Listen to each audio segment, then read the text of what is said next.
wa hadhil khutbah mustahabun min qibali zauji aw naibihi. Khutbah ini disunahkan, dianjurkan dari pihak pengantin laki-laki atau orang yang mewakilinya. Assalamualaikum warahmatullahi wabarakatuh. Bismillahirrahmanirrahim. Alhamdulillahirabbil alamin wassalatu wassalamu ala asyrafil anbiya'i wal mursalin nabiyyina Muhammadin sallallahu alaihi wasallam khatamin nabiyyin wa ala alihi wa sahbihi wa man tabi'ahum bisidqin ila yaumiddin, amma ba'd. Puji syukur kepada Allah Subhanahu wa taala atas limpahan nikmat yang begitu banyak kepada kita. Sampai saat ini kita masih diberikan kesempatan oleh Allah Subhanahu wa taala untuk bisa memperbaiki diri, untuk bisa bertaubat, untuk bisa menambah bekal kita untuk hari akhirat kita. Semoga kehadiran kita yang kita ingin istiqomah untuk di majelis ilmu senantiasa mendapatkan ridha dari Allah Subhanahu wa taala, dan kita kelak mendapatkan, ya kita berharap mendapatkan pahala balasan dari Allah Subhanahu wa taala, sehingga kita kelak dikumpulkan kembali di surganya Allah Subhanahu wa taala. Shalawat serta salam semoga senantiasa tetap Allah Subhanahu wa taala tetap curah limpahkan untuk suri tauladan kita, Nabi yang mulia Nabi Muhammad sallallahu alaihi wasallam beserta seluruh keluarga dan para sahabatnya. Amin Allahumma amin. Baik, akan kita lanjutkan kajian kita. Ya, kita kemarin sudah membahas tentang beberapa macam nafkah ya. Sudah selesai semua, tinggal prakteknya ya. Kita praktekkan dalam kehidupan kita sehari-hari. Kemudian kita ingatkan kembali, jika akad nikah itu sudah sah, maka ada 7 konsekuensi baik berupa kewajiban maupun hak. Yang pertama adalah dihalalkannya berhubungan badan antara suami dan istri dengan cara yang diridhoi oleh syariat. Yang kedua, wajibnya seorang istri mengikuti, taat, menyerahkan dirinya kepada suaminya serta menjaga rumah suaminya. Yang ketiga, mahar. Yang keempat, nafkah ya. Semua empat-empatnya kita sudah bahas. Yang kelima sekarang ya, yang kelima, apa konsekuensi jika akad pernikahan itu sudah sah? Yang kelima, yang nomor 5 adalah al-qismu atau al-qasmu bainaz zaujat, membagi giliran para istri. Kayaknya kita jarang ini ya dengar kajian seperti ini ya. Jadi para suami yang memiliki istri lebih dari 1 itu ada namanya kewajiban yang dinamakan menggilir. Apa itu menggilir? Apa kalau bahasa Indonesia gitu ya? Hah? Gantian maksudnya itu yang ke-1, yang kedua, yang ketiga gitu. Apa itu? Yes, giliran gitu ya. Ya, sip-sipan itu ya. Sip-sipan. Sip untuk pos 1, sip untuk pos 2 dan seterusnya ya. Itu ternyata diatur ya, diatur. Nggak boleh misalkan di pos 1 terus gitu. Ya, itu nggak boleh ya. Itu namanya tidak memenuhi kewajiban ya. Itu ada caranya ya. Kayaknya nanti aja ini kayaknya bab ini ya. Kita singgung sedikit aja deh ya. Bab yang ini kayaknya bab berbahaya ini. Nanti kita nggak boleh ngaji lagi. Tapi sedikit saja ya, karena ini ilmu yang mesti harus kita sampaikan juga ya. Ada kewajiban yang bernama apa? Membagi giliran untuk para istri. Idza kana lizauji aktsara min zaujatin wahidatin Itu jika terjadi ada seorang suami yang memiliki istri yang lebih dari satu. Qala Rasulullah sallallahu alaihi wasallam, bersabda Rasulullah sallallahu alaihi wasallam, "Idza kana 'inda ar-rajuli imra'atani," jika ada seorang laki-laki yang memiliki dua istri. Ada di sini? Enggak ada. Enggak ada. Oh, rencana. Kemauan boleh ya, kemauan sih besar, tapi kemampuan dan keberanian enggak ada. Ini hadisnya ya. Idza kana 'inda ar-rajuli imra'atani falam ya'dil bainahuma, dan tidak adil di antara keduanya, jaa'a yaumal qiyamati wa shiqquhu saqitun, kelak di hari kiamat dia datang dalam keadaan bahunya apa itu? Sengkleh ya, itu sengkleh. Sengkleh itu. Jadi ketahuan ini kalau ada nanti ya, nanti di yaumul qiyamah ada orang jalannya tuh sengkleh, ini berarti nggak adil sama siapa? Sama istrinya. Itu hadis dari Nabi kita Muhammad SAW, riwayat Imam At-Tirmidzi, juga Imam Ibnu Majah, juga Imam Abu Dawud, dari sahabat Abu Hurairah radhiyallahu an. Dalam hadis yang lain, rawa At-Tirmidzi, diriwayatkan Imam At-Tirmidzi, wa Abu Dawud, dan juga Imam Abu Dawud, wa ghairuma, dan beberapa imam yang lain meriwayatkan juga, an Aisyah radhiyallahu anha, dari Ibunda Aisyah radhiyallahu anha. Dari hadis ini dari Ibunda Aisyah radhiyallahu anha, istri Nabi kita Muhammad sallallahu alaihi wasallam, yang diriwayatkan Imam At-Tirmidzi, juga Imam Abu Dawud, dan juga beberapa imam yang lain. Anna Nabiy sallallahu alaihi wasallam, sesungguhnya Nabi kita Muhammad sallallahu alaihi wasallam, kana yaqsimu baina nisaihi, beliau juga menggilir beberapa istri beliau, fayadilu, dan adil. Beliau menggilir dan adil. Wa yaqulu, kemudian beliau mengucapkan, berdoa, Allahumma ya Allah, hadhihi qismati, inilah pembagianku, giliranku yang aku mampu, fi ma amliku, yang saya bisa kendalikan, yang saya bisa mampu. Fala talumni fi ma tamliku wala amlik, maka jangan engkau cela di dalam perkara yang ada padamu dan tidak ada padaku, yang aku tidak bisa mengendalikan.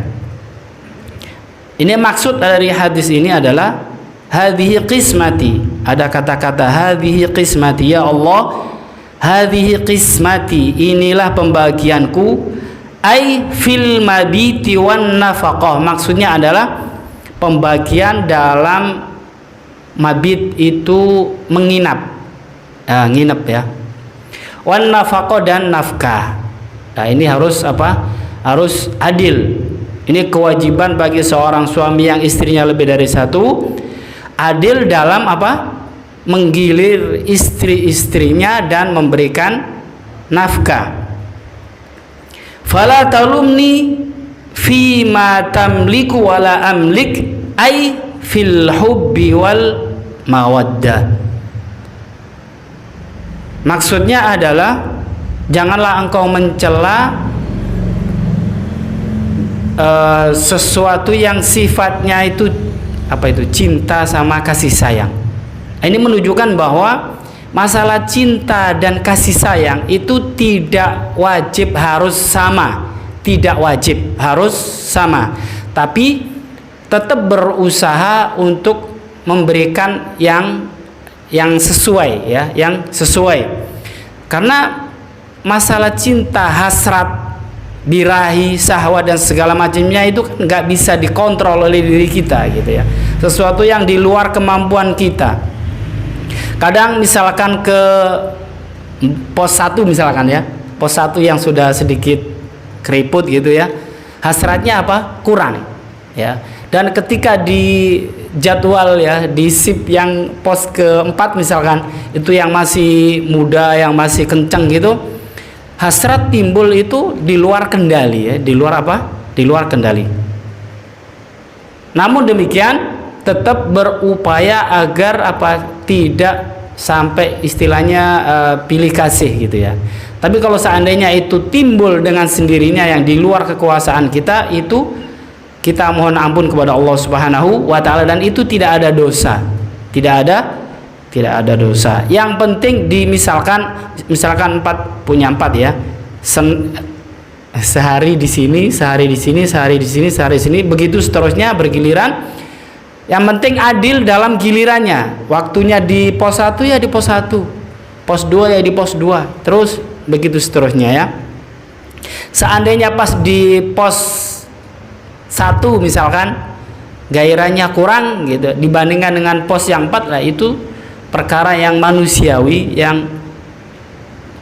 yang tidak salah, artinya tidak dosa jika itu terjadi pada diri kita. Yang penting kita menjaga untuk bisa adil ya, berusaha untuk apa? Untuk adil. Nah, ini nanti ada babnya tersendiri ya untuk masalah ini ya. Itu yang kelima ya, konsekuensi yang kelima. Yang berikutnya konsekuensi yang keenam ya, jika pernikahan itu sudah sah maka akan ada yang namanya an-nasabu, nasab ya.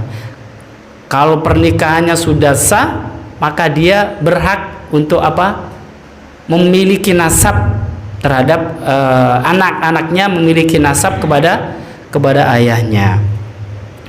Wa yathbutu bizzawaji ba'da ad-dukhuli nasbul auladi ila abihim, dan menjadi sah, menjadi kokoh, menjadi diakui sebab pernikahan setelah setelah ada hubungan intim antara suami dan istri, kemudian lahir anak-anak, dan anaknya itu berhak untuk dinasabkan kepada ayahnya.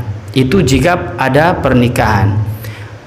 Kalau ada hubungan intim antara laki-laki dan perempuan tidak dalam ikatan pernikahan, maka tidak mendapat pengakuan yang namanya nasab ya, tidak punya nasab. Nanti ada keterangannya lagi. Ini berdasarkan hadis dari Nabi kita Muhammad sallallahu alaihi wasallam, al-waladu lil firashi walil ahiri al-hajaru. Ini bahasa yang perlu diperjelaskan ya, karena ini bahasanya termasuk bahasa kiasan ya.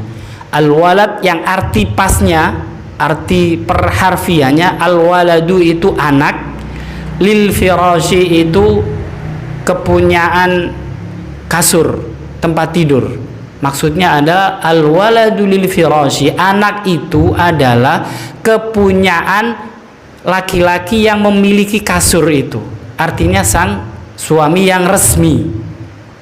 Jadi anak itu sebetulnya nasabnya kepada bapaknya yang resmi gitu maksudnya. Walil ahiri al-hajaru, walil ahiri al-hajaru, maksudnya adalah ay az-zani lahul khaybah wala haqqa lahu fil walad. Dan untuk orang yang tidak punya akad pernikahan, istilahnya berzina, maka tidak ada hak sama sekali terhadap anak tersebut. Tidak ada hak sama sekali terhadap anak tersebut. Ya, kita ulang lagi. Setiap anak itu adalah hak seorang ayah yang sah pernikahannya. Nah, bagi anak yang tidak dalam pernikahan yang sah, maka itu tidak ada hubungan sama sekali nasab kepada laki-laki yang menzinai ibunya. Nah, ini ada beberapa hukum ya di dalam ilmu fikih itu. Bagi anak yang lahir di luar pernikahan itu nasabnya kepada siapa? Kepada ibunya. Otomatis nanti berkaitan dengan nafkahnya yang berkewajiban adalah ibunya, bukan bapak di apa itu ya istilahnya, bapak biologis ya, bukan bapak biologis. Itu nggak ada sangkut pautnya dengan bapak biologis, hamil di luar nikah gitu istilahnya ya. Tapi dengan bapak yang lain, dengan bapak yang lain, kemudian terjadilah perselisihan, rebutan anak. Nah itu nanti siapa yang menang ya, siapa yang menang. Sedangkan Nabi kita Muhammad SAW mengajarkan anak yang dihasilkan dari di luar pernikahan itu nggak ada sama sekali hubungannya dengan bapak biologisnya ya, itu tidak ada hak sama sekali. Nah, itu terjadi beberapa perselisihan. Nah yang benar ya seperti itu ya, yang benar itu adalah bapaknya yang resmi nikahnya, itulah dia yang berhak mendapatkan anak tersebut. Itu jika terjadi perebutan anak. Yang satunya ngaku misalkan ini anak saya waktu saya istilahnya si A misalkan, si A ngaku-ngaku kalau dia pernah berhubungan sebelum dia nikah gitu kan. Kemudian si B ini saya sama istri saya itu nikahnya resmi, kemudian kami berhubungan, akhirnya berebut anak. Nah kalau ada terjadi semacam ini, sekalipun benar itu anak biologisnya yang di luar akad nikah, tetap yang dimenangkan nanti itu yang suami yang resmi. Nah itu maksud hadis ini ya, al waladu lil firashi walil ahiri al hajaru. Jadi anak itu kepunyaan hak bagi laki-laki yang memiliki kasur. Maksudnya memiliki kasur adalah yang memiliki perkawinan resmi. Sedangkan orang yang berzina tidak ada hak sama sekali terhadap anak tersebut. Itu yang ke berapa? Yang ke-6 ya. Jadi berhak untuk mendapatkan nasab. Kalau sudah ada pernikahan resmi, maka anak-anaknya itu berhak mendapatkan nasab kepada bapaknya. Kalau nggak ada pernikahan, tanpa pernikahan, maka nggak berhak untuk mendapatkan nasab. Sekarang lagi rame nasab itu ya, tapi kita nggak punya ilmunya. Ya kita siapapun dia, kalau orang itu berilmu, bertakwa kepada Allah Subhanahu wa taala, kita wajib taat, wajib mengikutinya ya. Tapi kalau misalkan biarpun dia keturunannya bagus dari ayah yang bagus misalkan, tapi kalau dia nggak belajar, dia maksiat, ya kita tetap Ahlussunnah wal Jamaah menganggap bahwa manusia ini tidak ada yang maksum kecuali Nabi kita Muhammad sallallahu alaihi wasallam. Yang maksum, yang terjaga dari dosa itu adalah Nabi kita Muhammad sallallahu alaihi wasallam. Sedangkan setelahnya kita ini tidak maksum, ya tetap kalau melakukan kesalahan maksiat itu juga berdosa dan akan disiksa.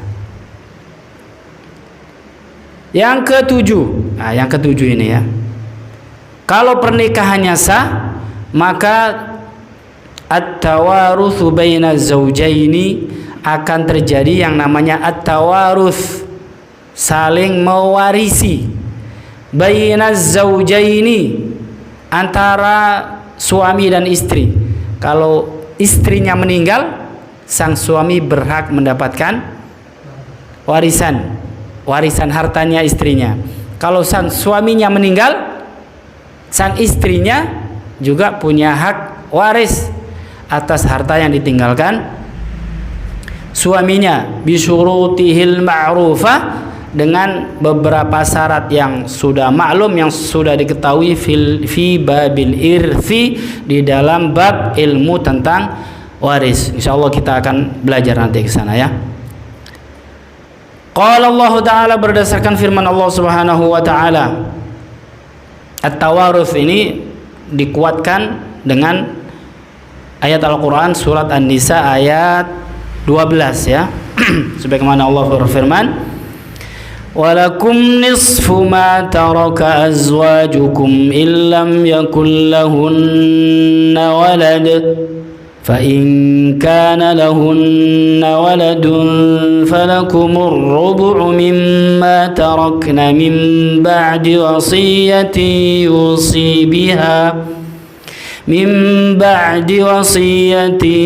yusina biha aw dayn ولهن الربع مما تركتم إن لم يكن لكم ولد فإن كان لكم ولد فلهن الثمن مما تركتم من بعد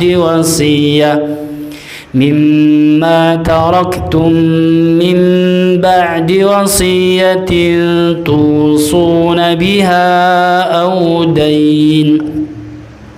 Walakum, dan untuk kalian laki-laki, suami-suami, nisfu ma taraka azwajukum illam yakul lahunna walad, mendapat setengah dari harta yang ditinggalkan oleh istri kalian jika tidak ada anak.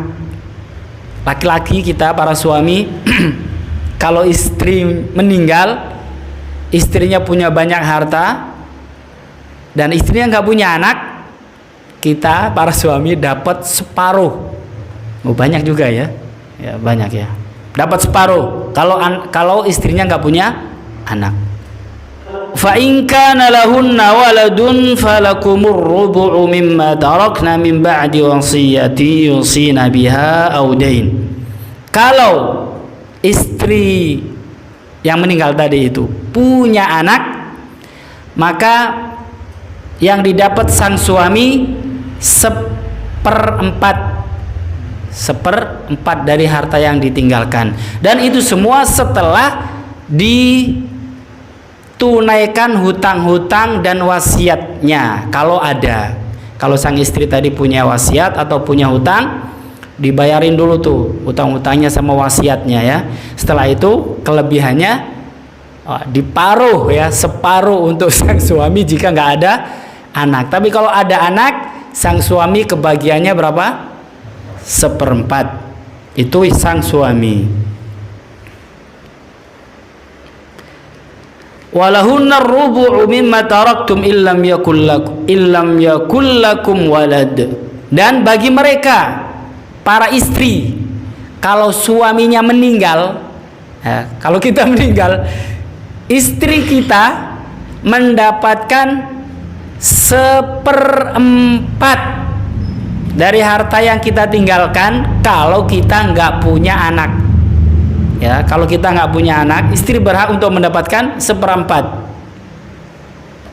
Kalau kita punya anak, maka sang istri bagiannya 1/8, dapat 1/8, dan itu pun setelah ditunaikan bayar hutang dan menjalankan wasiat. Kalau ada hartanya.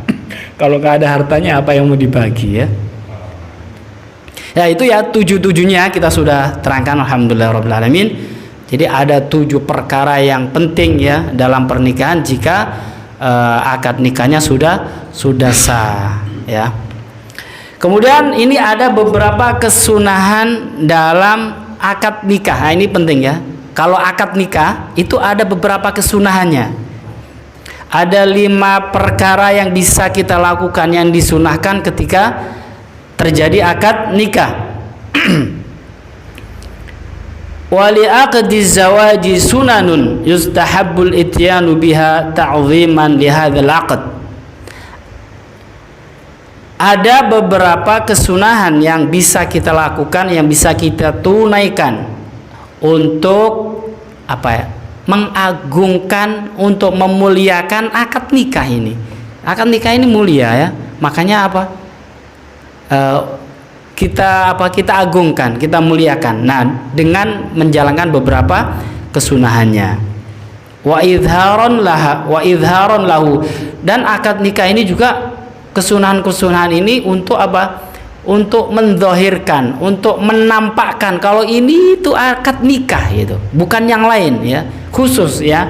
Kalau akad jual beli itu biasa ya, akad jual beli itu apa? Biasa. Tapi kalau akad nikah itu luar biasa. Sampai kita disunahkan untuk melakukan beberapa hal yang disunahkan. Wa min hadhihi sunan ma yali, dan di antara kesunahan-kesunahan tersebut adalah sebagai berikut.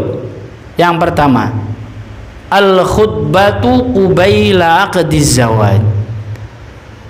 Ketika mau akad nikah itu disunahkan sebelumnya adalah untuk melakukan khutbah. Khutbah namanya khutbah nikah. Ada yang pernah khutbah nikah? Praktek? Belum pernah? Gimana ini kok belum pernah ini? Belum pernah Ustaz? Baik. Nah, khutbahnya contohnya seperti ini. Ini kasih contoh saja ya, kasih contoh khutbahnya. Alhamdulillah alladzi khalaqa minal ma'i bashara faj'alahu nasaban wa sihra wa kana rabbuka qadira.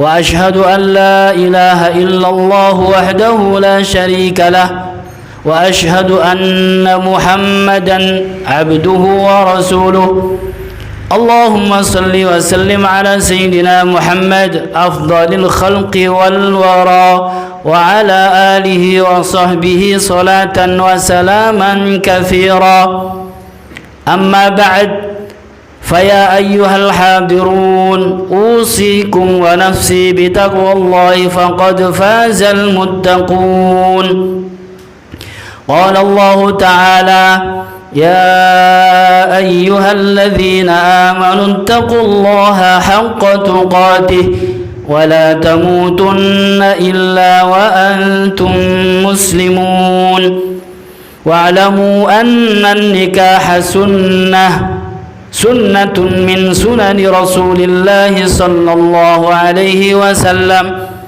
وقال النبي صلى الله عليه وسلم أما والله إنني لأخشاكم لله وأتقاكم له لكني أصوم وأفطر وأصلي وأرقد وأتزوج النساء فمن رغب عن سنتي فليس مني وقال أيضا يا معشر الشباب من استطاع منكم الباء فليتزوج فإنه أغض للبصر وأحصن للفرج ومن لم يستطع فعليه بالصوم فإنه له وجاء وقال الله تعالى أعوذ بالله من الشيطان الرجيم يا أيها الناس اتقوا ربكم الذي خلقكم من نفس واحدة وخلق منها زوجها وبث منهما رجالا كثيرا ونساء واتقوا الله الذي تساءلون به والأرحام إن الله كان عليكم رقيبا بارك الله لي ولكم في القرآن العظيم ونفعني وإياكم بما فيه من الآيات والذكر الحكيم أقول قولي هذا واستغفر الله العظيم لي ولكم ولسائر المسلمين فاستغفروه إنه هو الغفور الرحيم. Nah, ini contoh khutbah sebelum apa? Akad nikah. Itu kesunahannya yang pertama kali ya. Dan wa hadhil khutbah mustahabun min qibali zauji aw naibihi. Khutbah ini disunahkan, dianjurkan dari pihak pengantin laki-laki atau orang yang mewakilinya. Ya gitu ya. Kesunahannya dari pihak apa? Pengantin laki-laki atau yang mewakili. Yang demikian ini wa dzalika lima ruwiya an Abdullah bin Mas'ud radhiyallahu an. Yang demikian ini berdasarkan hadis diriwayatkan dari Abdullah bin Mas'ud, hadis marfu', hadis mauquf. Hadis mauquf itu artinya hadis yang diriwayatkan, yang riwayatnya itu nyampe sahabat, ya, nyampe sahabat, tidak diceritakan, dipastikan dari sahabat kepada Rasulullah Shallallahu Alaihi Wasallam. Itu namanya hadis marfu'. Hadis apa? Marfu'. Ini dari sahabat Abdullah bin Mas'ud radhiyallahu an.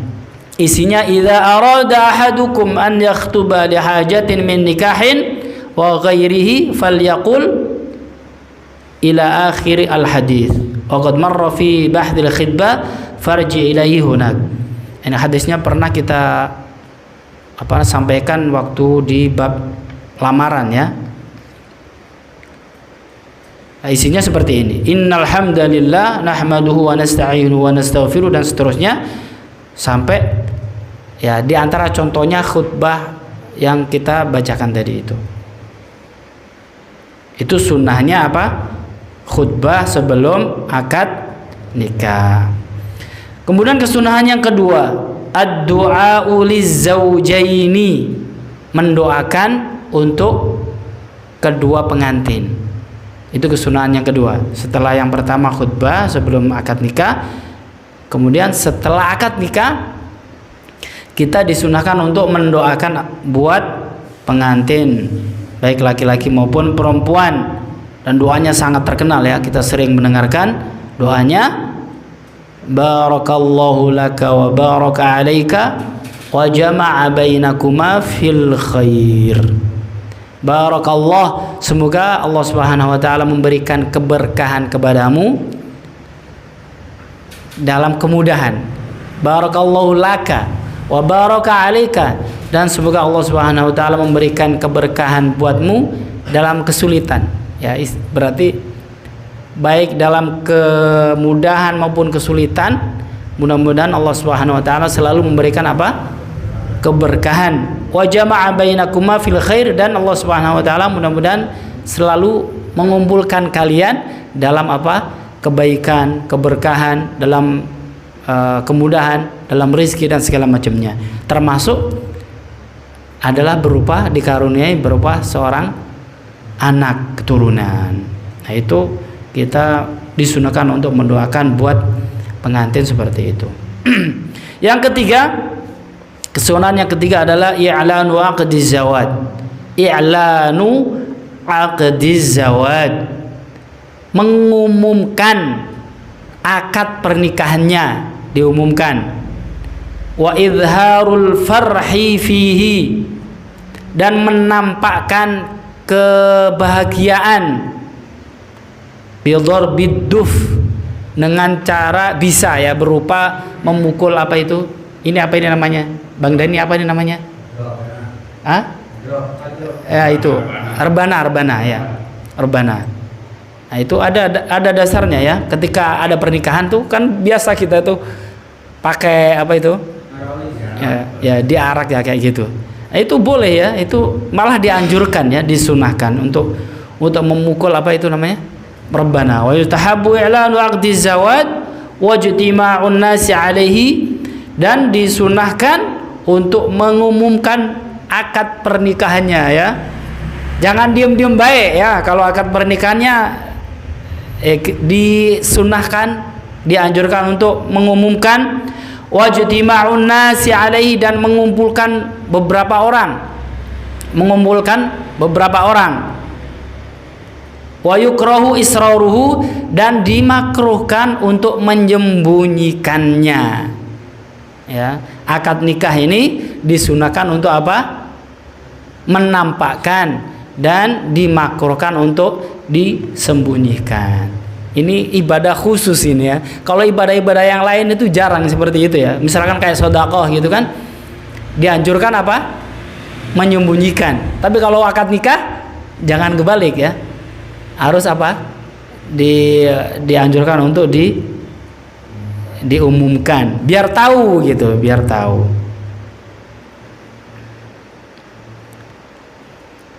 Masih ada waktu ini, ya? Masih, baik. Baru dua ini, ya. 1, 2, 3, ya, mengumumkan. Ini ada dasarnya, yang nabuh-nabuh gendang nabu rebana itu ya, ada dasarnya ini ya. Ada sebuah hadis an Aisyah radhiyallahu anha, dari Ibunda Aisyah radhiyallahu anha, qala Rasulullah sallallahu alaihi wasallam. Ibunda Aisyah radhiyallahu anha menceritakan Rasulullah sallallahu alaihi wasallam pernah bersabda, "A'linu hadzal nikah wadribu alaihi bil ghirbal." Umumkan pernikahan ini, wadribu alaihi, wadribu dan pukullah alaihi untuk akad nikah tadi itu, bil ghirbal dengan menggunakan apa ini? Rebana. Ya, ai ad-duf, yaitu yang rebana itu ya, ad-duf itu ya.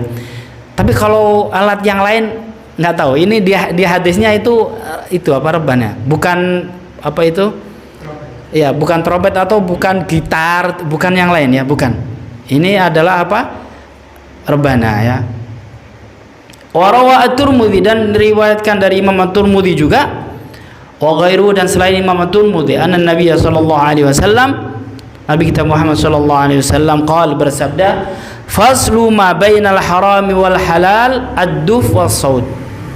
Ya, perbedaan antara yang halal dan yang haram itu antara rebana dan suaranya.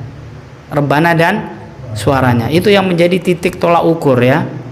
Kalau misalkan pakai alat-alat musik yang itu, yang apa itu, musik rock apa segala macam ya, nggak tahu itu, yang mendatangkan syahwat-syahwat, nah itu jelas haram ya, tidak diperbolehkan walaupun di di pernikahan ya, walaupun di pernikahan musik-musik yang mendatangkan syahwat itu tidak diperbolehkan.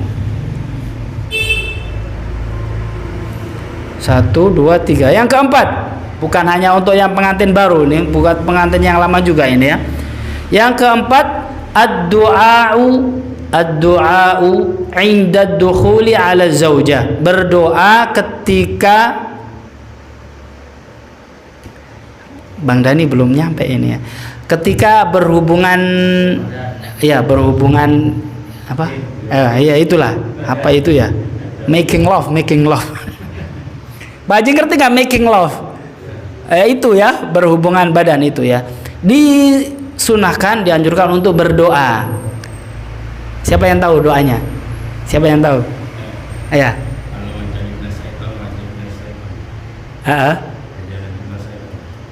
Ya, terus itu aja.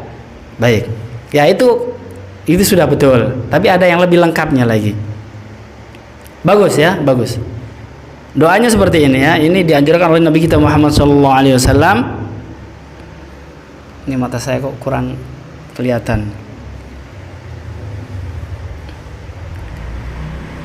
Bismillah. Pertama Bismillah dulu ya. Bismillah. Pak Haji, kalau kita mau datengin istri kita, baca dulu Bismillah. Allahumma jannibna syaitan wa jannibis syaitan ma razaqtana. Saya ulang lagi nih ya. Ini doa untuk mendatangi istri, untuk making love. Bacanya Bismillah. Allahumma jannibna syaitan wa jannibis syaitan ma razaqtana. Artinya nih, Bismillah dengan nama Allah. Allahumma ya Allah, jannibna syaitan, jauhkanlah kami dari setan. Wa jannibis syaitan, dan jauhkanlah setan dari ma razaqtana, dari ma razaqtana, apa yang engkau berikan kepada kami. Maksudnya adalah anak ya, maksudnya adalah anak. Jadi sebelum anak kita lahir, kita sudah berdoa. Dan dalam sebuah hadis yang bersumber dari Nabi kita Muhammad SAW, kalau ada seorang yang berdoa seperti ini, kemudian lahir anak, maka anaknya itu tidak bisa diganggu setan. Setan itu nggak bisa membahayakan anak tersebut kalau orang tuanya berdoa seperti tadi. Ketika apa? Ketika making love ya. Ketika making love, kemudian lahir anak, baik laki mau perempuan, maka anaknya itu tidak bisa diganggu, tidak bisa dibahayakan oleh setan. Ya, tidak mungkin anak itu sampai gila, sampai ya macam-macam gitu ya. Nggak bisa, karena apa? Doa tersebut yang dibaca oleh orang tuanya ketika making love. Kemudian yang 1, 2, 3, 4, 5. Yang terakhir, yang 5 ini kayaknya butuh pembahasan khusus, akan kita bahas di Selasa depan, karena ini berkaitan dengan panjang ini ya. Apa itu al-walimah? Al-walimah. Jadi kalau sudah akad nikah ya, ada pernikahan, itu disunahkan untuk apa? Untuk mengadakan walimah. Nah, bagaimana walimah yang benar, sebagaimana yang diajarkan, yang dituntunkan oleh Nabi kita Muhammad SAW. Bagaimana beliau mengadakan walimah ketika nikah bersama istrinya, kemudian ketika menikahkan putri-putrinya. Nah, itu beliau juga mengadakan apa? Walimah. Dan para sahabat juga mengadakan walimah. Nah, itu insya Allah Selasa depan kita bahas tentang walimah, karena waktunya nggak cukup.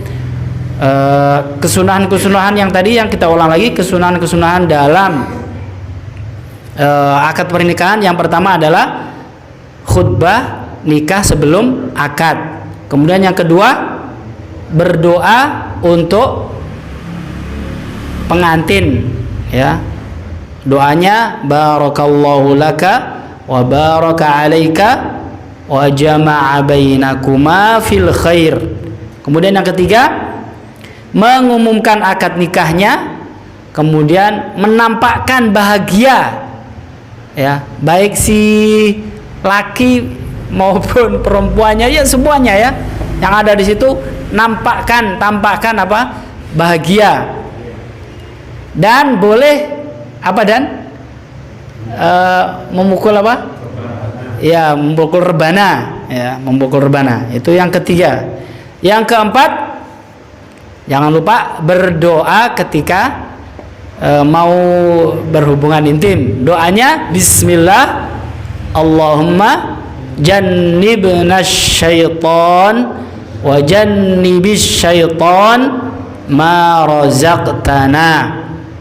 Artinya dengan nama Allah, ya Allah, jauhkanlah kami dari setan dan jauhkanlah setan dari anak-anak kami, istilahnya begitu ya. Kemudian kesunahan yang kelima adalah mengadakan walimah. Baik, nyampe sini barangkali ada yang perlu ditanyakan yang belum jelas, silakan ditanyakan. Dan jangan lupa nanti kita setelah sholat Isya, nanti kita tahlil di rumahnya guru kita Ustadz Musa almarhumah Ibu Maryam binti Kasim Umar. Mudah-mudahan dengan kehadiran kita meminta kepada Allah Subhanahu wa taala agar beliau ditempatkan di tempat yang layak, ditempatkan yang baik di sisi Allah Subhanahu wa taala, semua dosa-dosanya diampuni oleh Allah, dan semua amal baiknya sekalipun kecil itu diterima dan dilipat gandakan oleh Allah Subhanahu wa taala. Kalau nggak ada pertanyaan, ada Pak De, ya silakan. Pak De Rudi silakan. Misalkan anak di luar nikah, nasabnya sama bapaknya tetap, masih tetap sama bapaknya maksudnya. Baik, anak yang lahir di luar nikah, nasabnya ke bapaknya. Bukan. Jadi siapapun anak ya, anaknya nggak bersalah ya, anaknya nggak bersalah. Siapapun anak yang terlahir di luar pernikahan itu tidak berhak untuk dinasabkan kepada bapaknya, sekalipun itu bapak biologisnya. Maka nasabnya kepada siapa? kepada ibunya. Maka yang bertanggung jawab memberikan nafkah adalah banyak ya, bukan banyak, ada. Iya, memang ada. Karena udah sekian bulan baru ketahuan nikah kan sama biologisnya. Terus lahirlah anak seorang perempuan. Itu yang saya tanyakan, gimana kewaliannya itu nasabnya? Ya, ini dia ya, yang repot ini ya. Ini masalah besar ini ya. Inilah kenapa agama kita itu menganjurkan pernikahan, pokoknya kalau ada yang baik nikahkan ya, nikahkan segera untuk menjaga hal-hal yang semacam ini. Tapi kalau misalkan sudah terjadi ya, ini kenyataan memang ada di masyarakat kita ya, lahir di luar pernikahan ya, bagaimanapun juga agama sudah Nabi kita juga sudah memberikan ajaran bahwa anak yang terlahir di luar pernikahan nasabnya tidak diikutkan kepada bapaknya, maka kewaliannya kepada ibunya. Nah, seorang perempuan tidak bisa menjadi wali anaknya. Maka persoalannya adalah di sini. Ketika kelak nanti misalkan sang anak tadi itu perempuan, ketika nikah, maka dia tidak punya siapa? Tidak punya wali. Jika tidak ada wali, maka pemerintahlah yang mengambil alih sebagai walinya. Maka ketika nikah nanti walinya wali hakim. Walinya wali hakim. Dia dinikahi tapi udah nih duluan itu loh. Iya, bagus. Jadi maksudnya sudah ada di dalam kandungan ya. Ya, itu sebagian ulama tidak mengesahkan pernikahannya, maka nanti setelah lahir dia harus nikah ulang. Ya, nikah ulang aja. Ya, untuk biasanya yang dilakukan di masyarakat kita, jika sudah hamil duluan, maka dipanggil itu orang yang melakukan itu untuk memberi sebagai bentuk tanggung jawab. Maka orang itu dinikahkan. Nah, setelah nikah ini sebenarnya statusnya hanya untuk ya istilahnya itu nikah nikah adat lah gitu ya. Sebetulnya itu banyak ulama kita yang tidak mengesahkan pernikahannya itu tidak sah sampai lahirlah yang ada di kandungannya. Nah, nanti kalau begitu sudah lahir bagaimana anaknya, baru dia akad nikah lagi. Nah, itu baru dihitung sah. Nah, akad nikah yang kedua ini ya tidak perlu bawa barang-barang gitu, enggak. Yang nikah itu yang penting ada ijab kabul, ada pengantin laki, ada pengantin perempuan, ada walinya, kemudian ada 2 saksi, udah itu dilakukan lagi gitu. Itu nanti untuk bisa menjadi sah. Tapi ada beberapa ulama yang membolehkan itu ya, tapi itu tidak kuat. Yang kuat itu, pendapat yang kuat adalah wanita yang hamil itu tidak boleh dinikahi sampai sampai lahir anaknya. Itu memang iddahnya seperti itu. Wallahu alam bissawab. Karena waktu Pak Haji, pertanyaannya nanti disimpan untuk Selasa depan ya. Mudah-mudahan yang sedikit ini bermanfaat buat kita semua. Amin Allahumma amin. Wa'fu 'anna ya karim waghfir lana ya rahim ya arhamar rahim. Arhamna bi rahmatika wasi'ah. Da'wahum fiha subhanakallahumma wa tahiyyatuhum fiha salam. Wa akhiru da'wahum alhamdulillahi rabbil alamin. Assalamualaikum warahmatullahi wabarakatuh.